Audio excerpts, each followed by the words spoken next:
Hey, can't log into your card account. Maybe your password isn't working or the login page won't load. Don't worry. In this guide, I'll show you exactly how to fix card login problems step by step.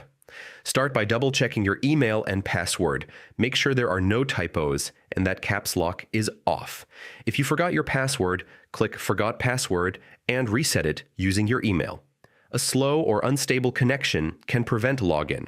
Make sure your internet is working properly. Sometimes cached data causes login errors. Clear your browser cache and cookies, then try again. Open the card login page in incognito or private mode.